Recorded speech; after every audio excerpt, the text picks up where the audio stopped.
the world seeming to end. It's set in a future where life on Earth has become nearly impossible. The weather has turned extreme, unstable, and dangerous, and there are rumors that a second, burning star has appeared in the sky, slowly setting the planet on fire. The world is dying. The leaders of humanity, known as the Builders, realize that extinction is no longer a distant threat. It's coming fast.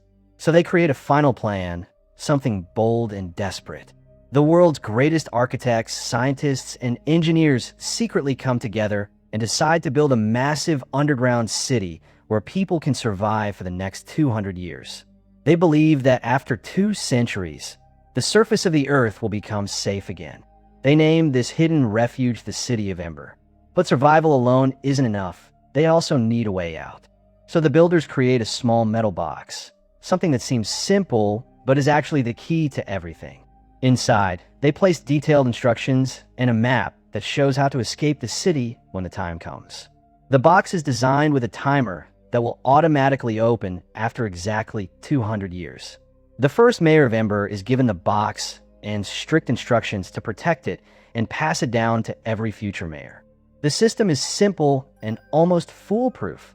The box will move from one mayor to the next until the right time arrives. And for many years, that system works perfectly. But then, something goes wrong. One of the mayors suddenly falls ill and dies before passing the box to his successor. In the confusion that follows, the box is forgotten and left sitting in a closet among old clothes. No one notices. No one remembers. Just like that, the chain is broken. The one object meant to save everyone is lost. And over time, the people of Ember forget they were ever meant to leave. Years pass. Generations grow up never knowing the truth. Eventually, 200 years go by, and the box quietly opens on its own in the dark closet, but no one is there to see it. Now, in the present day, the city of Ember is slowly falling apart. The massive generator that provides light and power is failing more often. Blackouts are becoming normal, lasting longer each time. Food supplies are running low, and the storage rooms that were once full are now nearly empty. People are scared, but the mayor keeps lying, telling everyone that everything is under control. It's the kind of lie that feels less like reassurance and more like denial. We see the true state of the city during assignment day, a major event where children finishing school are given a job for life. There's no choice involved. Each child must pick a job randomly from a bag, and whatever they get becomes their future. This is where we meet the 2 main characters. Dune is serious and determined. He wants to work on the generator because he believes he can fix it. Then there's Lena, energetic and optimistic, who dreams of becoming a messenger so she can run through the entire city. But fate doesn't go the way they expect. Lena is assigned to be a pipeworks operator, meaning she'll work underground in dark tunnels. Dune, on the other hand, is assigned the messenger job. Both are disappointed, but Dune feels it the most. If he's stuck delivering messages, how can he ever fix the generator? Seeing an opportunity, Lena suggests they trade jobs. Dune immediately agrees, because working in the pipeworks would give him access to the generator. They switch assignments by exchanging jackets, and now both finally have the roles they wanted. Lena returns home, excited to share the news. She lives with her grandmother and her little sister, Poppy. Her grandmother is struggling with memory loss and spends most of her time searching through a closet for something she believes is very important, though she can't remember what it is. Meanwhile, Dune begins his first day in the tunnels. There, he meets an older worker named Saul. As Dune asks questions about the generator and water systems, he realizes something alarming. No one truly understands how anything works anymore. Because jobs are randomly assigned, people lost interest in learning. Over time, knowledge disappeared. The generator is barely holding together with temporary fixes, and no one has the expertise to repair it properly. Dune realizes the situation is far worse than anyone admits. While Dune grows more concerned, Lena enjoys her work, running freely through the city in her red messenger uniform, unaware of how close everything is to collapse. One day, while delivering a message, Lena sees a man running out from the unknown regions of the city, areas where no one is allowed to go. He's terrified, shouting about a giant creature in the darkness. He claims it attacked him and warns that it will kill everyone. The guards quickly dismiss him as insane and arrest him for entering restricted zones. As they drag him away, a drawing falls from his pocket. It shows a giant insect. Lena quietly picks it up and keeps it, starting to suspect that the unknown regions hold secrets the city is hiding. Back home, Lena's grandmother finally finds the old metal box she had been searching for. It's the same box left by the builders. Poppy opens it and accidentally damages the paper inside. Lena carefully collects the torn pieces and realizes the writing is in a language no one in Ember uses anymore. She manages to make out a few key words: instructions, river, and door. It feels like a puzzle, but also like something incredibly important. Lena begins to believe this is the way out of the city. She takes it to the mayor, hoping for help, but quickly realizes he has no interest in saving anyone. He pretends everything is fine while secretly storing food for himself.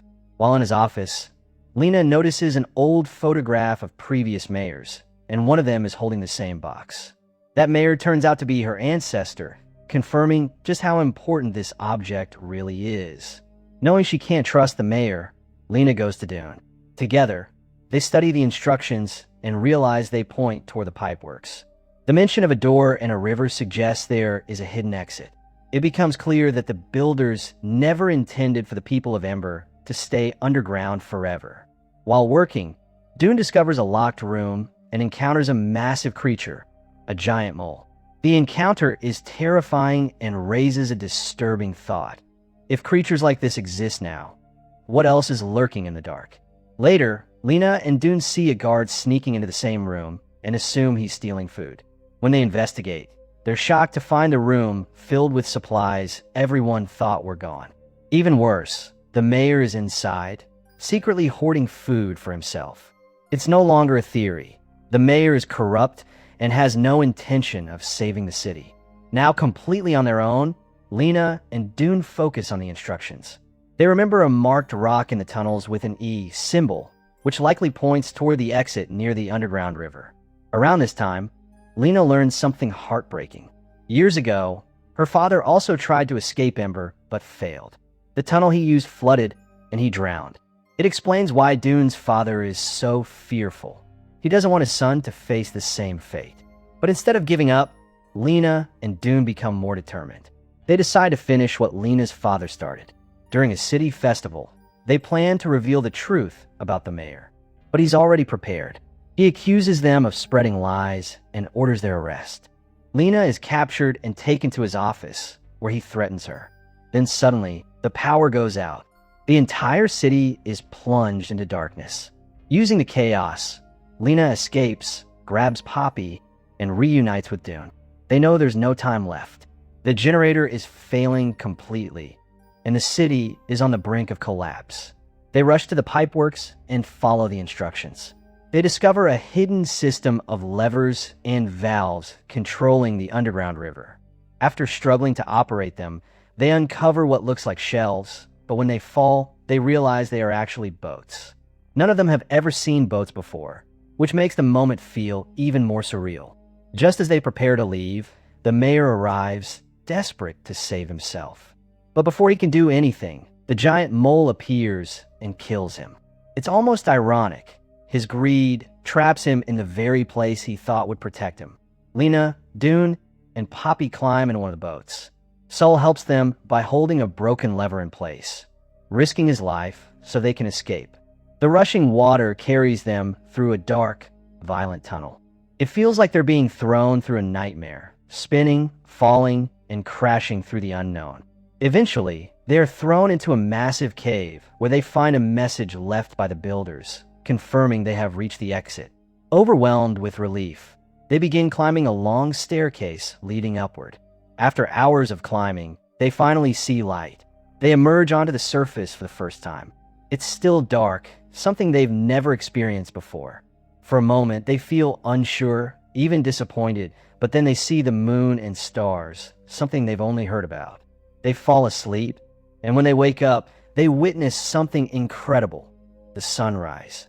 As the light spreads across the land, they see green plants, hear birds, and realize the world is alive again. Everything they thought was lost is still there. As they explore, they find a deep hole in the ground. Looking down, they see tiny lights far below the city of Ember. Dune writes a message explaining the way out and wraps it around a rock before dropping it into the city. By pure luck, his father finds it. Reading the message fills him with hope. The story ends on that note of hope. The corrupt mayor is gone. The truth is uncovered, and the path to the surface is known.